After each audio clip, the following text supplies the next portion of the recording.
Muy buenas noches, provincia. Bienvenidos a compartir la edición central de Noticiero 11. Como siempre, los invitamos a repasar lo más importante de la jornada informativa del día de hoy en Salta, en el país y en el mundo. Nuestra ciudad amaneció con un nuevo hecho luctuoso, con un nuevo hecho de sangre. Una vez más, la zona sudeste, protagonista de un lamentable hecho ocurrido en las últimas horas.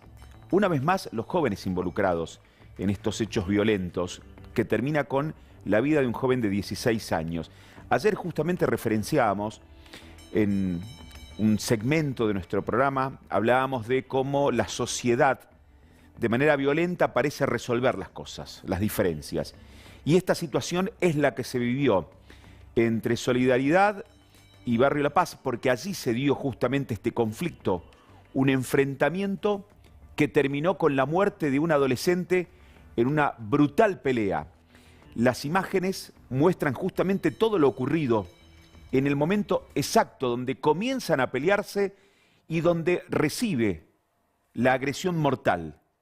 La fiscal penal María Luján Sodero Calvet, interina en la Fiscalía Penal 2 de la Unidad de Graves Atentados contra las Personas, tomó intervención tras la muerte violenta de un menor de 15 años ocurrida en la noche del día de ayer en Barrio La Paz, en el límite de La Paz y Solidaridad, zona sudeste de la ciudad de Salta.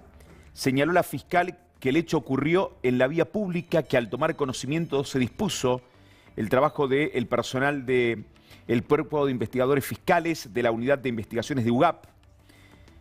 El cuerpo del adolescente fue trasladado al servicio de tanatología forense del CIF, donde se realizó la autopsia. Durante la mañana de hoy, la fiscal mantuvo una reunión interdisciplinaria con médicos forenses para conocer detalles del abordaje integral del caso investigado en procura de establecer las circunstancias en las que se produjo el hecho. Las imágenes ayudan, obviamente. Allí es la estocada final en la espalda. Aparentemente el joven ya había recibido otro puntazo previamente. En la adrenalina, en la vorágine de la pelea, se sube a la motocicleta, intenta escapar del lugar y recibe el puntazo mortal. Los familiares del fallecido fueron asistidos, asesorados y contenidos, dice el informe del Ministerio Público Fiscal, por una trabajadora social integrante del equipo interdisciplinario de la Unidad de Graves Atentados contra las Personas, una víctima fatal más en enfrentamientos entre jóvenes. Lo que llama la atención, lo que preocupa de todo esto, es que esta mañana, cuando buscábamos material de lo ocurrido, cuando intentábamos entender el contexto de lo que estaba pasando en las redes sociales, buscamos enfrentamientos, peleas, solidaridad, la paz. Y es enorme la lista de mensajes, de videos, de publicaciones, de vecinos, de personas que inclusive participan en estas situaciones contando la difícil vivencia que tienen en ese sector de la ciudad. Con el dolor a cuestas, familiares de la víctima hicieron referencia a lo ocurrido.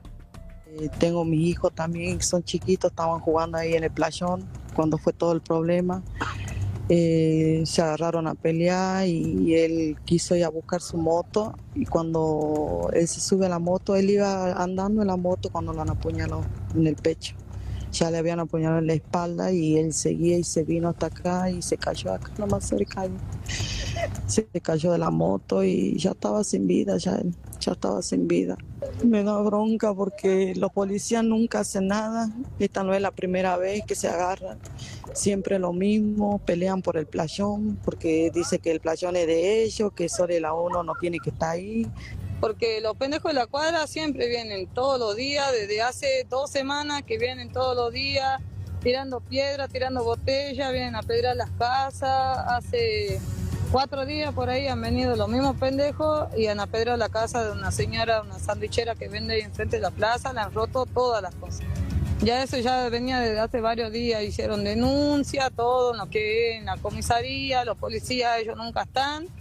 Y bueno, y anoche los chicos estaban jugando en el playón porque nosotros tenemos equipo de fútbol y anoche estaban entrenando, estaban jugando todo al playón.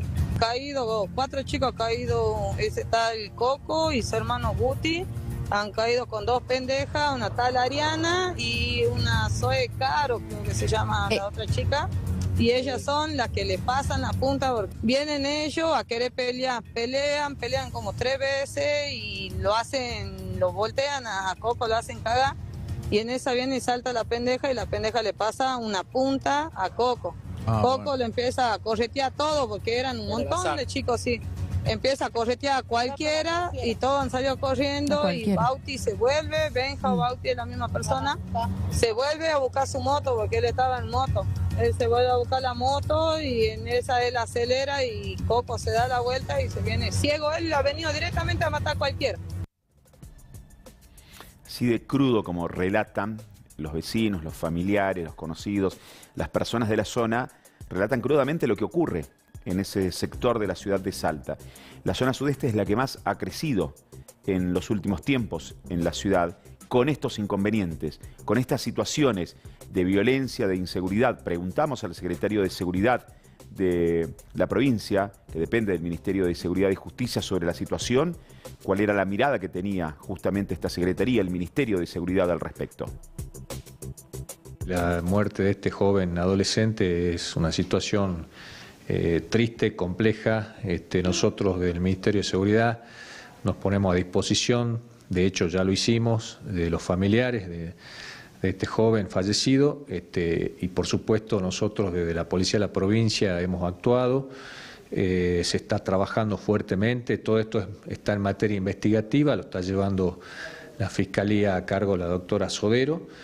Nosotros estamos colaborando con las diferentes unidades especiales, ya sea con el área de investigaciones y otras unidades abocadas en el tema, y la verdad que estamos trabajando intensamente para detectar y digamos, encontrar a los causantes. ¿Detenidos por ahora?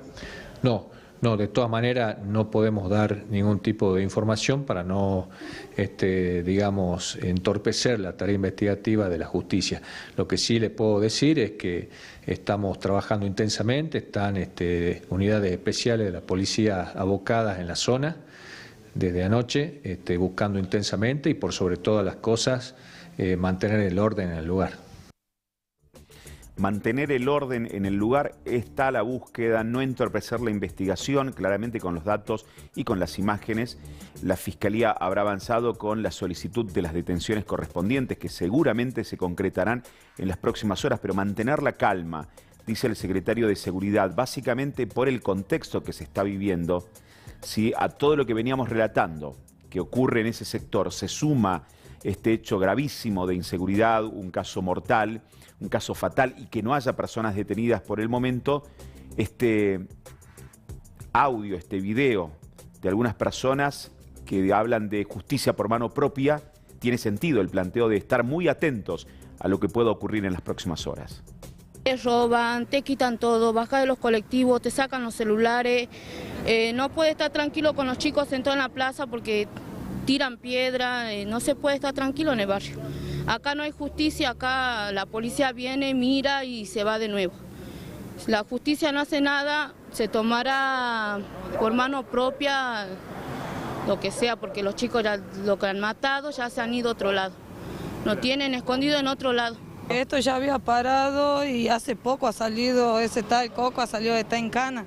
Y hace 2 semanas que han empezado todos los días, han ido, han apedreado allá en una casa, han salido por la avenida, han tirado botellas en toda la avenida y han ido a una sanduichería de una señora, a Mamá Lola, que vive enfrente de la plaza, le han reventado todo, las ventanas, las sillas, las mesas, todo. Y no ha salido ningún padre, nosotros hemos salido, no ha salido ningún padre de todos esos pendejos que vienen a tirar la bronca.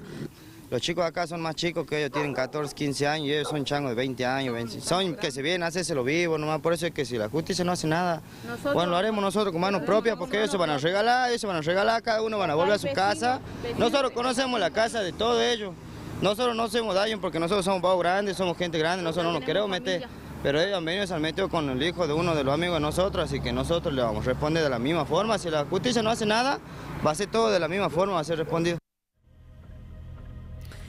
Se abre, por supuesto, un enorme interrogante de cómo van a manejar una situación de estas características. Esperemos, rogamos, por supuesto, que prime el sentido común, que las fuerzas de seguridad hagan el trabajo preventivo en el lugar para evitar que esto siga creciendo. Sabemos que lamentablemente la violencia llama a la violencia, que hay una escalada de violencia, la violencia verbal, las agresiones de todo tipo tienen una escalada de estas características.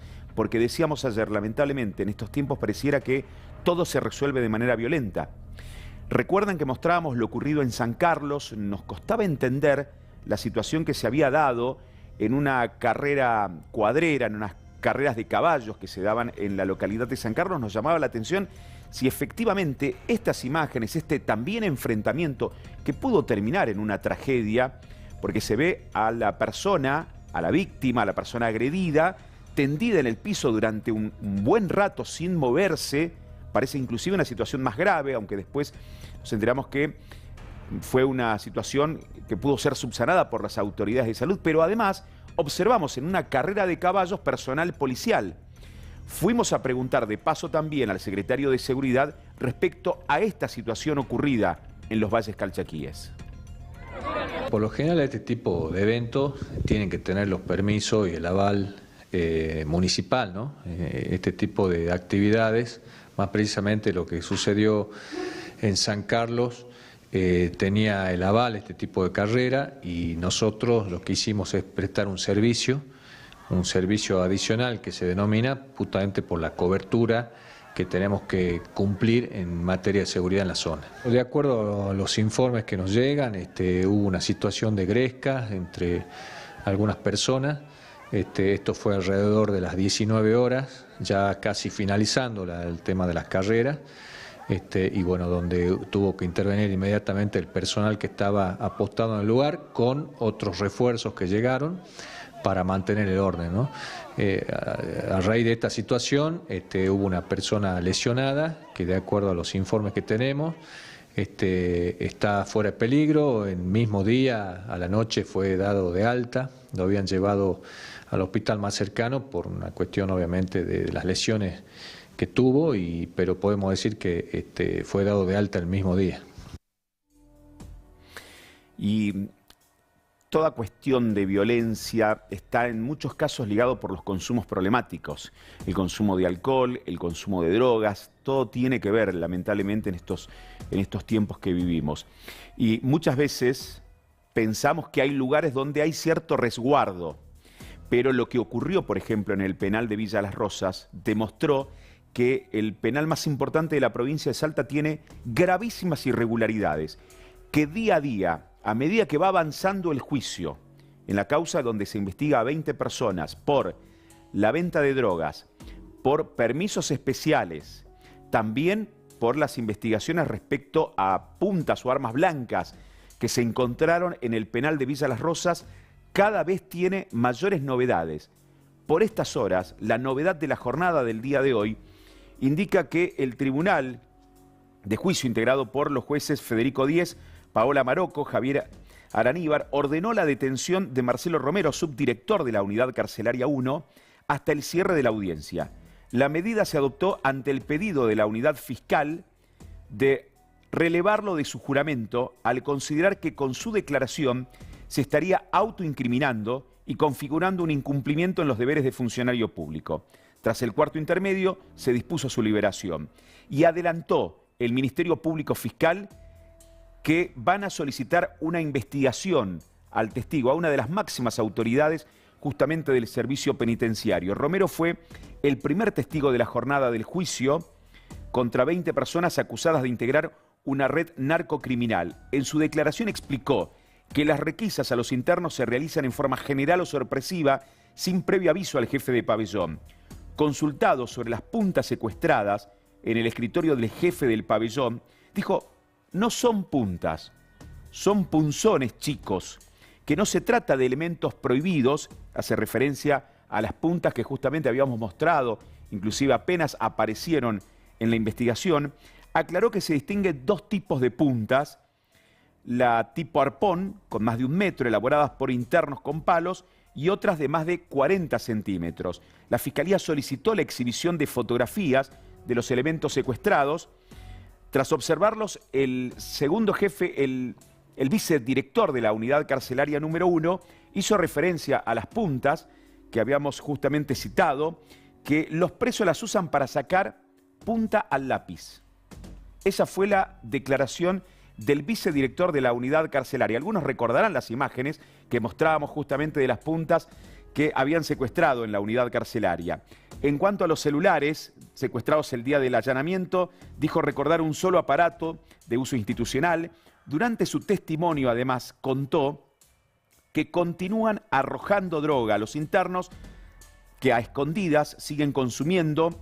Informó que al voleo o modalidad paloma arrojan en la unidad carcelaria todavía droga que siguen consumiendo en el lugar. Una gravísima situación de lo que ocurre lamentablemente en la unidad carcelaria, en la más importante de la provincia de Salta, pero que seguramente se pueden dar situaciones de características similares en otras unidades penitenciarias de nuestra provincia.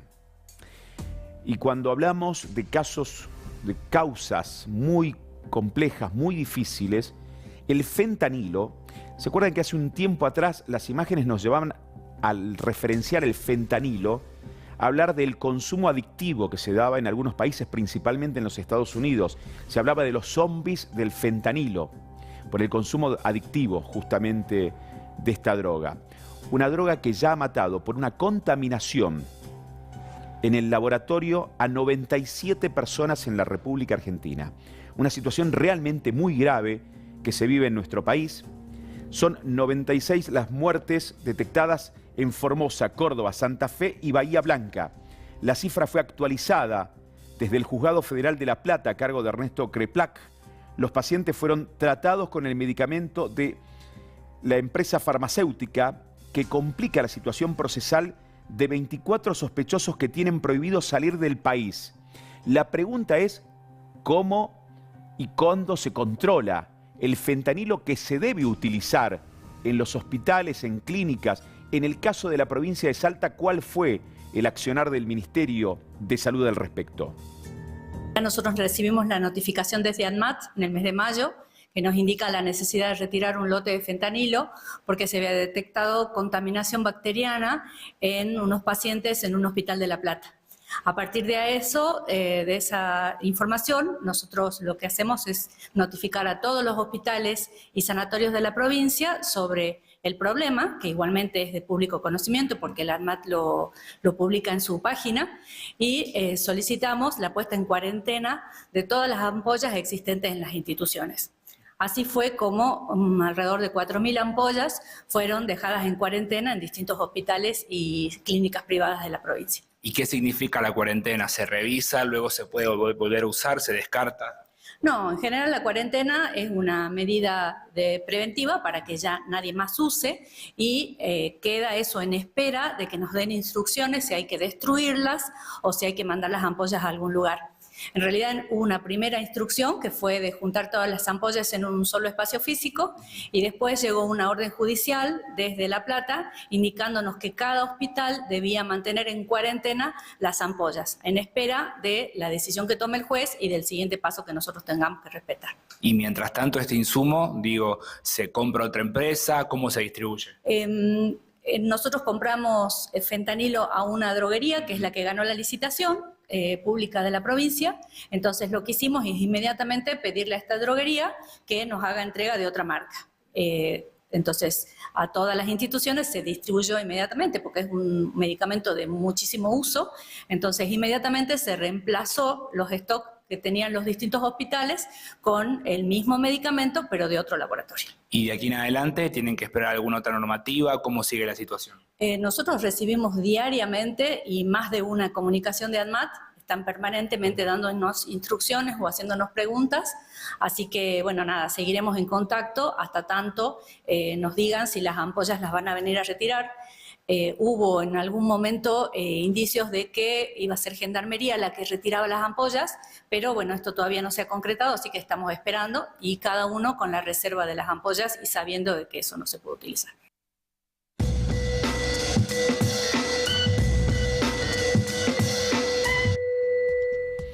Vamos a hablar de temas económicos, pero de la economía del día a día, porque en las últimas horas se conoció una entrevista que a los colegas de Radio Salta brindaba el presidente de la Asociación de Productores de Frutas y Hortalizas de la provincia de Salta. referenciaba una situación preocupante para dos sectores muy importantes de la producción salteña. Es muy amplia la producción en la provincia de Salta. Las declaraciones justamente de José Luis Checa, presidente de la asociación, indicaban: hay productores que van a pasar a la quiebra este año. Es un cóctel explosivo. Sobreoferta, importaciones y bajos precios al consumidor. Respecto a la sobreoferta, contaba que, por ejemplo, hay lugares donde hay provincias que por cuestiones climáticas todavía tienen determinada producción que antes era exclusiva del norte de la República Argentina. Entonces comienza a tener una sobreoferta y esto baja los productos. Además de las importaciones, la combinación de precios por debajo de los costos, sobreoferta de tomate en el mercado interno, haciendo referencia a esta cuestión de productos de Mendoza y de Buenos Aires, por ejemplo, y un fuerte ingreso de mercadería desde países limítrofes está golpeando de lleno al sector, decía Checa en sus declaraciones. Pero aporta algo más respecto a esta situación. Un cajón de tomate tarijeño puesto en Argentina cuesta 1.000 pesos. Un cajón de tomate que llega desde Tarija, desde el sur de Bolivia, puesto en la Argentina, 1.000 pesos. Y nosotros no pagamos ni el cajón vacío, que vale 1.800. No hay forma de competir, dice Checa. Quizá con este modelo algunos productores desaparezcan y otros se fortalezcan, pero no es fácil, dicen desde la Asociación de Productores de Frutas y Hortalizas. Esta es la declaración institucional de Checa, que es una situación delicada. Dice además que algunos productores, los que tienen espaldas, los que están más ordenados, los que tienen una diversificación en la producción, quizás pueden sostener de otra manera la situación que se está viviendo. Hemos charlado con uno de los principales productores, si no quizás el más importante, de la provincia de Salta en la cuestión frutihortícola. Sus bananas, Salvita, son muy conocidas a nivel provincial, nacional e internacional porque son productos de exportación. Es una empresa que desde el norte provincial trabajan con una importante cantidad de productos frutihortícolas que inclusive dan valor agregado a algunos de estos productos que exportan a diferentes lugares del mundo, y ellos dan su mirada respecto a esta situación. Primero escuchamos a los grandes productores, grandes empresarios que piensan de esta situación, de este contexto que se está viviendo en la Argentina. Ha bajado el consumo en general, sobre todo de alimentos y bebidas. Pero bueno, creo que hay que empezar a ser más competitivo, hay que empezar a ajustar costos, hay que empezar a hacer cosas que por ahí antes no se le prestaba tanta atención. También es cierto de que hay mayor importación de productos y eso también complejiza un poco más la situación. Pero bueno, tomémoslo como un desafío para seguir adelante y no dramatizar. Creo que sí hay situaciones en las que por ahí serán más complejas porque, bueno, no se puede competir. Pero hoy estamos en un escenario de mucha competitividad y tenemos que ser eficientes, ¿no? En este momento nosotros estamos teniendo demanda de Paraguay, o sea que estamos exportando también para Paraguay. Esta apertura en general creo que abre puertas hacia adentro y abre puertas hacia afuera.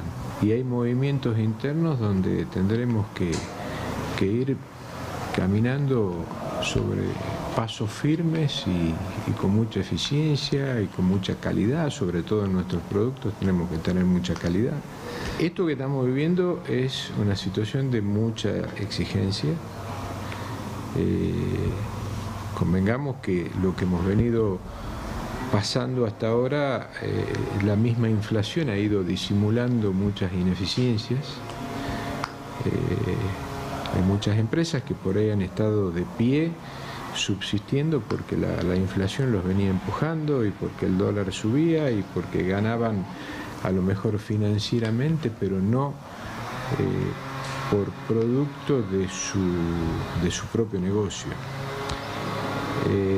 Hoy las rentabilidades son mucho menores, muy ajustadas, así que para ganar rentabilidad y para tener competitividad hay que ser muy eficiente, por lo menos en el caso nuestro, eficientes en la producción, eficientes en los costos, tratar de tener calidad, tratar de ser ordenados, tratar de ser prolijos. No es una situación a la que venimos acostumbrados, pero bueno, tomémoslo también como un desafío.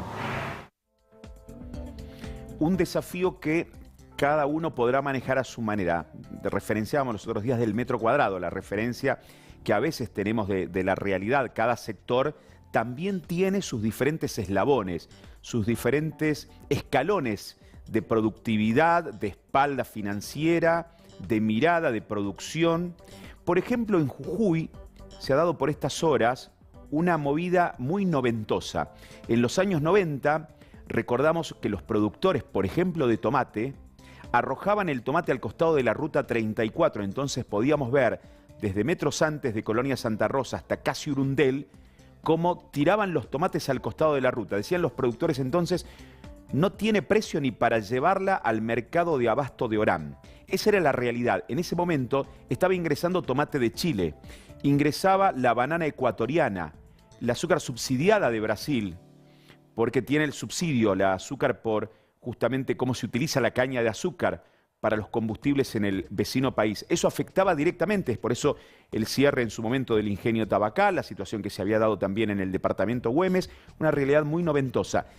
En ese contexto muy parecido, en ese punto por lo menos, productores de tomate de Fraile Pintado, zona tomatera si las hay en la vecina provincia de Jujuy, llegaron hasta San Salvador a regalar tomate en la plaza principal de Jujuy, mostrando su preocupación por lo que está ocurriendo.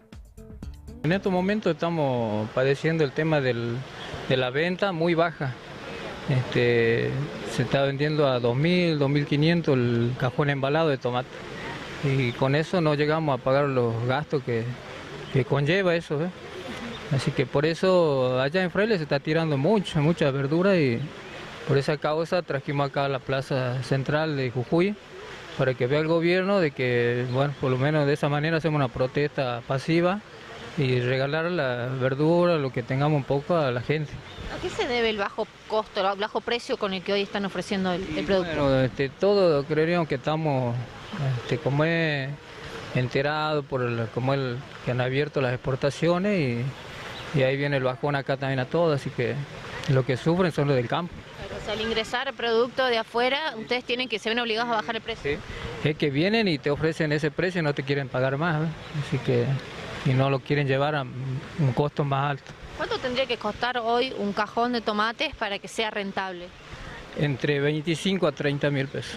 Está muy lejos. Sí, muy lejos. No, muy bajo. No da ni para pagar al cosechero, nada.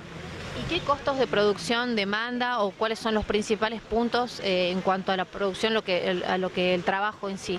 Y bueno, el tema semilla es carísima, el remedio, todos los fertilizantes que ponemos. A veces tenés que pedir un préstamo y después cuando llega la cosecha, si no dan los números, no queda endeudado. Ese es el tema. Después todavía todo bien, pero sino que a la gente le conviene que vendan barato, pero al productor no, porque no recauda los fondos para pagar lo que vos has invertido. Ese es el tema. ¿Se pudo medir, cuantificar la pérdida que están teniendo hoy? Y mira, esta temporada es casi un 70 o un 80% la pérdida que tenemos. Es bastante, es mucho. ¿Y el pedido concreto sería entonces ponerle un poco de freno o tal vez alguna traba al ingreso de mercadería de otros países para que ustedes también puedan ser un poco más competitivos? Y sí, eso venimos, ese sería el punto, para que podamos tener nosotros también una buena venta. Capaz que no llegar al precio que nosotros estimamos, pero por lo menos algo, 15, qué sé yo, 10, 12, ya algo, pero muy bajo, 2.000, 2.500 ya no da abasto ya para... Vamos a seguir hablando de la cuestión socioeconómica que se vive, diferentes situaciones que se viven. Saludamos a la gente de Embarcación que se prepara para sus fiestas patronales en honor a San Roque. ¿Qué tiene que ver esto con lo que vamos a hablar y el contexto económico?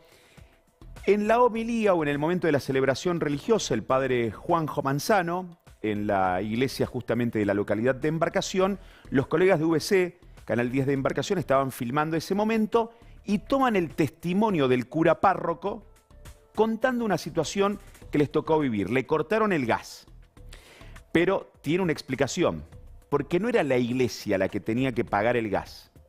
Escuchen la historia. Hoy nos cortaron el gas. Yo estaba desesperado por buscar la solución para que la gente que viene a comer al comedor no le falte hoy la cena. Hoy no tuvieron almuerzo los chiquitos del jardín y a la tardecita no tuvieron la merienda porque cortaron el gas.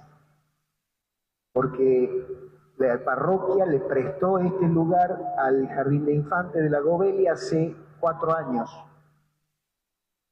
Y no les cobramos el alquiler el último tiempo porque se demora, no te mandan nunca, tenés que rogar. Entonces dijimos, no paguen, no queremos nosotros, no tenemos ganancia, no necesitamos, no somos inmobiliaria. Paguen lo que usan, la luz y el gas, no pagaron nunca. Desde febrero, marzo, que quedamos en ese acuerdo, ninguna boleta de luz pagaron, ninguna de gas nos cortaron. Les mostré, hicieron acta, le elevaron a las autoridades el aviso del corte, no les importó, pagamos nosotros. Ya le había dicho yo, por favor, si no pueden pagar, díganos, pagamos para evitar que tengamos que reconectar, tengamos que hacer gastos. Se estaba viniendo abajo la escuela Gobelia, ese sector de la escuela Gobelia, escuela de la localidad de Embarcación. La iglesia dijo, les prestamos el predio. No nos paguen el alquiler porque demoran en pagar ese compromiso que habían asumido. No lo paguen directamente, paguen la luz y el gas. Desde febrero, marzo que no pagan ni la luz ni el gas. Les avisaron, están por cortar. Les llegó le enviaron la notificación a las autoridades. Nadie hizo nada al respecto y le terminaron cortando el gas a la parroquia de la localidad de Embarcación. Nos imaginamos que apenas toma estado público esta información que publican en la mañana de hoy los colegas de VC, Canal 10 de Embarcación, y que tratamos de transmitir también a nivel provincial, mañana a primera hora los funcionarios solucionan el inconveniente y se hacen cargo de cumplir con el compromiso asumido. Nos imaginamos que a esta altura desde el Ministerio de Educación ya están levantando los teléfonos para buscar responsables, pero fundamentalmente para encontrar soluciones.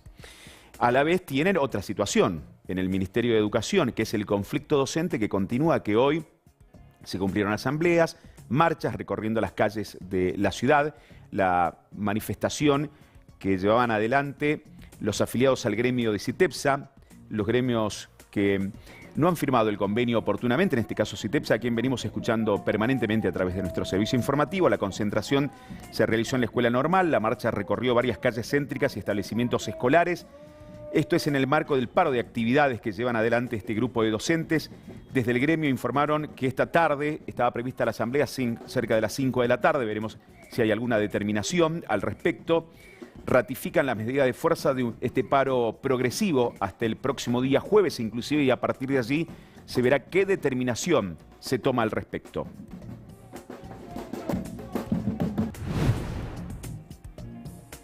Hasta el 18 de agosto, la Universidad Nacional de Salta, el Instituto de Educación Media y el IEM van a permanecer paralizados por este paro total de docentes convocados por la Asociación de Docentes e Investigadores de la UNSA, DIUNSA. La medida de fuerza, que también se replica en universidades de todo el país, incluye la suspensión de actividades académicas, marchas, asambleas, posibles clases públicas. Ayer decía el responsable del gremio de ADIUNSA que es uno de los paros más importantes, de uno de los más altos acatamientos de los últimos tiempos. El conflicto se intensifica tras la aprobación en la Cámara de Diputados de la Ley de Financiamiento Universitario destinado a garantizar recursos para todas las casas de estudios del país. Se espera que el Senado avance también con el mismo y se espera, obviamente, que el presidente de la Nación vete esta medida que fue anunciada, votada y anunciada por los legisladores nacionales la semana pasada.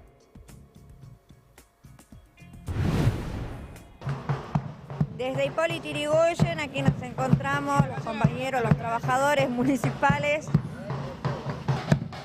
solicitando que se nos pague lo acordado entre provincias y los gremios pague el 14% más los 50.000 de bono, como así también que venimos solicitando que se nos incremente de lo no remunerativo al básico y la recategorización para todos aquellos compañeros que han quedado retrasados a dicho acto, como así también la entrega de la ropa que se viene adeudando del primer semestre. Esta situación se da en la localidad de Hipólito Yrigoyen, donde se manifestaron ya desde hace varios días, algo similar a lo que estaba ocurriendo y mostrábamos ayer en la localidad de Tartagal. La intendenta de la localidad norteña no se expresó, por lo menos en los medios de comunicación de la zona, respecto a alguna respuesta a los trabajadores que continúan con medidas de fuerza en el norte provincial. Un nuevo día de paro de municipales en la localidad de Hipólito Yrigoyen.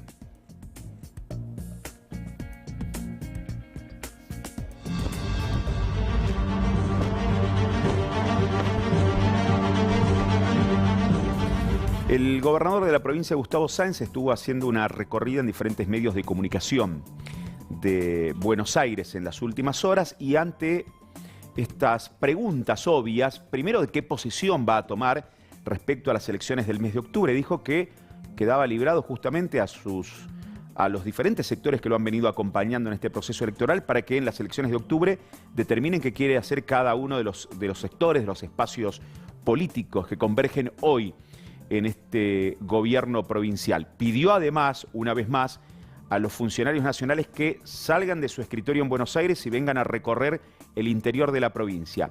E hizo referencia a esta forma en la que el presidente de la Nación trató a los gobernadores, a todos por igual. Y él dice, pero si nosotros lo acompañamos, ¿por qué nos trató de esta manera?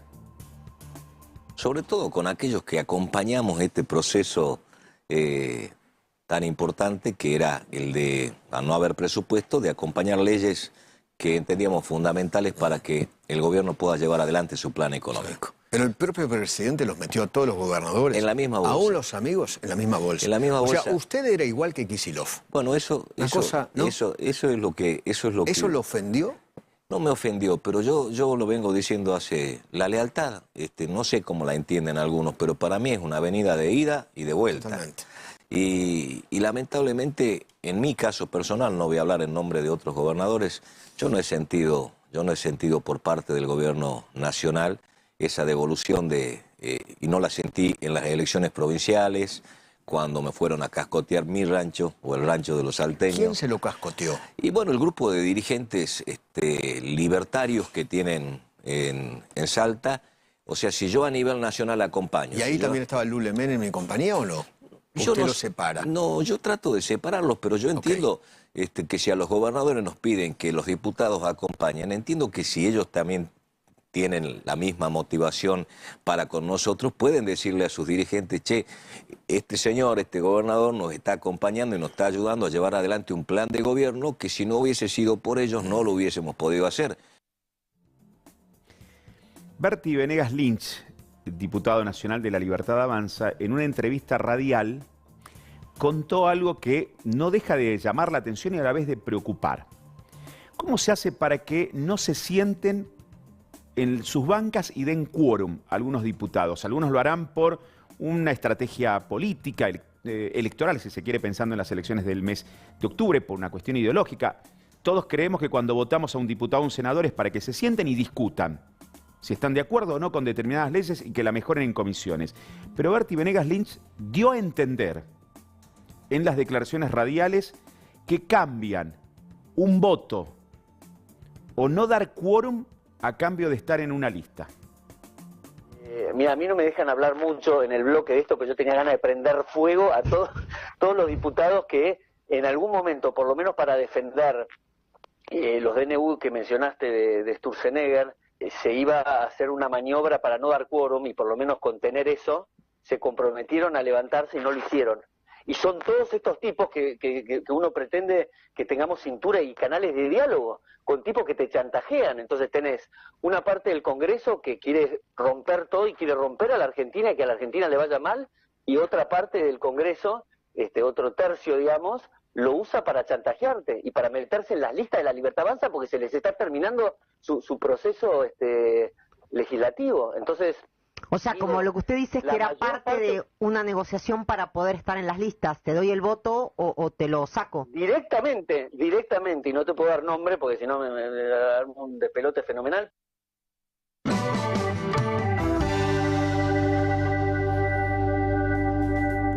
El doctor Roberto Villagra ha sido con nosotros. Sí, Roby, querido, ¿cómo estamos? Bienvenido. Estás muy azul hoy. Sí. Me gusta. Yo estoy más pastelito. Estamos a tono con la escenografía. Estoy con principio de bronquitis, así que... Vos sabés que me preguntaron los otros días los televidentes, che, ¿cómo está el doctor? Porque viste que faltás unos días y se preocupan. No va más esto de dormir desnudo. No, ese detalle no lo contemos más. Ya, así que bueno, estoy acá y estamos con una serie de cosas de novedades, ¿no es cierto? Bueno, Contame. a ver, vamos, antes de entrar con las preguntas de nuestros televidentes, estamos en condiciones de contar que hay 2 personas detenidas por el crimen ocurrido en Barrio Solidaridad. Hace instantes estábamos referenciando la investigación de la fiscal que lleva adelante esta causa, contaba el secretario de Seguridad que por cuestiones de no entorpecer justamente la investigación no se daban a conocer más detalles. El dato que tenemos en estos momentos de muy buena fuente es que 2 personas son las principales involucradas en la causa. Seguramente la información va a trascender oficialmente en los próximos minutos en las páginas oficiales, pero 2 personas detenidas por el crimen ocurrido, el crimen de este joven de 15 años ocurrido en Barrio Solidaridad. En minutos estaremos ampliando justamente esta información. Nos parecía importante para llevar también esta tranquilidad que referenciamos a los vecinos que estaban preocupados por la situación que se está viviendo en Solidaridad, que la investigación de la Fiscalía ha logrado la detención de 2 personas. En minutos brindaremos más detalles justamente de este terrible hecho ocurrido en la zona sudeste de la ciudad de Salta. Y ahora sí, nos metemos a responder las inquietudes. Tenemos un montón, Qué buena noticia, ¿no? Que actúe rápido. Que actúe la justicia rápidamente, ¿no? Y que, bueno, puedan atrapar a los responsables, ¿no es cierto? Ojalá que se dé continuidad y además que seguridad pueda brindar contención y tranquilidad a los vecinos, fundamentalmente en estas horas, ¿no? Y bueno, con nosotros de este lado, José, estamos en la dulce espera, no porque vaya a tener un hijo, ya, gracias a Dios. Ya pasó esa etapa, sino porque mañana se va a conocer el dato inflacionario, ¿no es cierto?, del mes de julio, que acordemos que repercute en la movilidad del mes de septiembre para todos los jubilados. Algunos hablaban de 1,819, Ciudad de Buenos Aires 2,5. Sí, yo creo que va a rondar por ahí, siempre hacemos una apuesta, ¿viste? Sí. Yo creo que va a andar 1,7, por ahí, sí, seguramente. Algunos dicen, che, quizás un poco más, pero bueno, a propósito se espera que a fin de año se conozca cómo va a ser la nueva forma de medición de inflación en la Argentina. Eso estaría bueno, ¿no? Que porque podría equiparar un poco a la realidad que vivimos era bastante todos. extraño, ¿viste? Suben los servicios 4 puntos, otros 2, qué sé yo, pero el índice de precio del consumidor que se aplica a los jubilados es bajísimo, ¿sí? Sí. Entonces, bueno, y también tenemos algo que recordar, que se va a haber una sesión extraordinaria en el Congreso el día 20. Correcto. ¿Sí? Así que estamos esperando una serie de novedades que tienen que ver justamente con la actuación de nuestros legisladores, ¿sí? A ver cómo sale, ¿no? Bueno, ¿estás para responder preguntas? ¿Estás en condiciones físicas para responder preguntas? Sí. Vamos no entonces. puedo ir al gimnasio, nada, todavía cosas que me ponen muy mal humor. Pero para responder preguntas sí estás. Pero estoy acá firme. Perfecto. Como chicle abajo de la mesa. Bueno, el consultorio de Roby arranca con esta. Mirá, vamos a responder y aclaramos porque a veces muchas preguntas tienen que ver con temas previsionales y otras con cuestiones de trabajadores, como el monotributo. ¿Cómo aporto al monotributo, Roby? Bueno, esta pregunta está relacionada, ¿no es cierto?, siempre con este tema, porque la gente que no todavía está en edad de jubilarse y quizás no tiene los años de aporte, hoy por hoy con las bajas de las moratorias y las situaciones que venimos viviendo, siempre te preguntan qué es lo que puedo hacer, ¿sí? Y lo más lógico es inscribirse en el monotributo, pero hay una serie de requisitos y condiciones que lo más sano sería consultar a un contador para que te explique cómo es el procedimiento. Pero en el caso previsional, por lo general, hay 2 tipos de monotributo. Uno es el social, que como la palabra lo dice, tiene sobre todo un fin social, que es aquella para las personas de más bajos recursos. La facturación básica. Donde se le provee una serie de cosas como asistencia social, aporte jubilatorio, la posibilidad de cobrar asignaciones familiares y la participación en distintas tareas de conocimiento o de aprendizaje. Bien. Diferentes cursos se pueden hacer siendo monotributista social. Bien. Y después tenemos el monotributo promocional, que es la escala más baja, se paga cerca de 37.000 pesos, donde ahí se fomenta ya alguna pequeña actividad económica, ¿sí? Como los feriantes, etcétera, ¿no es cierto? Donde, bueno, para que tengan un aporte. Exacto, donde ahí ya hay que hacer un aporte más importante, obviamente la obra social y el aporte al sistema jubilatorio. Así que eso sería lo básico del monotributo, se inscriben en la página de la AFIP y el trámite realmente es muy sencillo. Bueno, vamos con otra de las preguntas de nuestros televidentes. A ver, Maximiliano dice, me salió la jubilación, ¿cómo me afilio al PAMI? Bueno, esto es interesante realmente porque nunca hemos hablado de la famosa afiliación. Acá existen en realidad tres situaciones. Sí. Este señor ya está jubilado, entonces tiene una afiliación titular, ¿sí? Con la afiliación titular, ¿qué significa? Que la persona ya se jubiló y ya está cobrando. Y en el recibo de sueldo ya te aparece el descuento correspondiente a la obra social. Entonces, ¿cuál es el trámite? Directamente se hace por vía web, ¿no es cierto? Acompaña su recibo, acompaña su DNI. A partir de ahí, el famoso CODEM, que es una constancia que se saca también en las páginas de ANSES, donde figura a dónde está yendo el aporte que está haciendo, o sea, cuál sería su obra social. Más su número de CUIL, y a partir de ahí ya queda como afiliado. Pero tenemos otras dos afiliaciones que son afiliaciones, una transitoria, que esta gente poco lo conoce y poco se usa, que es en el caso que cuando uno inicia el trámite jubilatorio, y te acordás que había, José, un momento que demoraba muchísimo en salir el beneficio, por X o por B. En ese caso, la gente podría tener una afiliación transitoria, porque ya el ANSES te reconocía como que tenía cierto derecho, nada más que el trámite se estaba demorando. ¿Sí? O la cuestión de retiro por invalidez, donde ya hay un dictamen favorable de la comisión médica, que eso ya te asegura que tenés el retiro transitorio por invalidez, entonces vos ya podés pedir esta afiliación transitoria.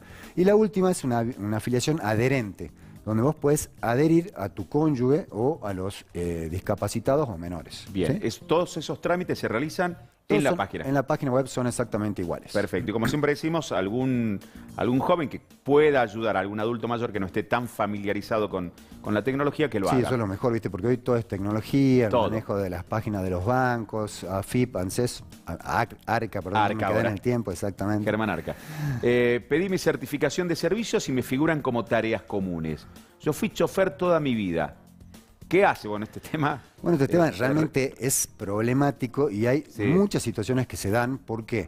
Porque hay distintos regímenes, ¿no es cierto?, que son diferenciales. Por ejemplo, este de chofer, que significa que vos podés hacer menos años y te podés jubilar con menos edad. ¿Sí? Eso todavía está vigente y existe, ¿sí? En estas Pero actividades. ¿cuál es el problema? A veces las empresas o los empresarios no te clasifican exactamente como chofer porque hay que hacer un aporte diferencial, ¿sí? Ah, mira. Entonces te ponen los servicios como comunes y eso realmente trae un problema para el futuro porque no pueden ejercer la actividad que tenían. Como por ejemplo en YPF los casos de cuando operan en boca de pozo, que es un trabajo mucho más riesgoso, en los hospitales infectos contagiosos, ¿sí?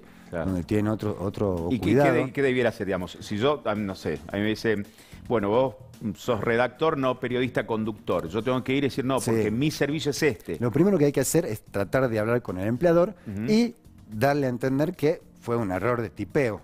Claro, exactamente. Ponele. Exactamente, en la certificación y que le certifique exactamente con la tarea que realizó. Bien. Si es así, se van a ir a verificar las tareas, porque seguramente unas tareas donde hay cierta duda, el ANSES va a verificarlas y si realmente hizo las tareas de chofer, no va a haber ningún inconveniente. Perfecto. Una más. ¿Tenemos tiempo para una más? ¿Estás en condiciones para una más? Llegamos con una más. Perfecto. Me jubilé y cobro el 30% de mi sueldo en actividad. 30%, lejos del 82, Robbie. Sí. Y lejos del 70 y lejos de mucho. Todo. ¿Sabes por qué? Porque en realidad hay que tener mucho cuidado con esto, porque ya que hablamos de esta famosa certificación del trabajo en blanco, ¿no es cierto? No nos olvidemos que hay un concepto que es no remunerativo, que está mal dicho en negro, porque en negro es cuando no figura en ningún lado. Acá figura en el recibo, ¿no es cierto? No remunerativo. Pero como no remunerativo, ¿qué significa? Que no forma parte, en realidad, de la masa dineraria sobre el que se saca el aporte y la contribución. Lo que decían recién los municipales de Hipólito Yrigoyen. Exactamente, Queremos que nos querían pasen. que se lo incorpore. ¿Por qué? Porque esto también causa un perjuicio para el futuro, ¿sí? Claro. Donde pasan estas cosas. Vos decís, epa, yo cobraba tanto. No, pero tenés que fijarte bien en el recibo cuál era la parte remunerativa, ¿sí? Sí. ¿Cómo se hace el reclamo? Bueno, acá en realidad puede ser un reclamo laboral, sí, pero en el caso que ya entra en la cuestión de la jubilación, existe un precedente donde se incorpora, si tiene todos los recibos de haberes, los 120 meses de recibo de haberes, sí. Hay gente que lo tiene. Exacto, se hace un cálculo, ¿no es cierto? Sí. Y la justicia ha definido que todo debe ser parte de la remuneración, ¿sí? Nada más que uno se tiene que hacer cargo de los aportes que no ha realizado el empleador. Eso se saca al final del juicio sobre la masa de retroactividad que uno cobra, ¿no es cierto? Entonces se le paga al Estado lo correspondiente y después se cobra el resto. Perfecto. ¿Hay algo más para el doctor Roberto Villagra Acedo? No. Tenemos la información que tiene que ver con pago de jubilaciones y pensiones. Y me dicen, lo cuidemos a Roby porque si no pega un faltazo el martes. Roby, no, sí voy a venir. Va a venir un gusto siempre estar con vos. Gracias, Roby, como siempre. Así viene el pago de jubilaciones y pensiones. En la Franja 1 se está abonando mañana documentos terminados en 3. El próximo jueves, dichosos los que van a poder disfrutar el día 15, el próximo día viernes. El próximo día jueves se abona documentos terminados en 4 y se está pagando también las pensiones y por lo tanto las no contributivas. Mañana documentos terminados en 6 y 7 culminan el jueves con documentos terminados en 8 y 9.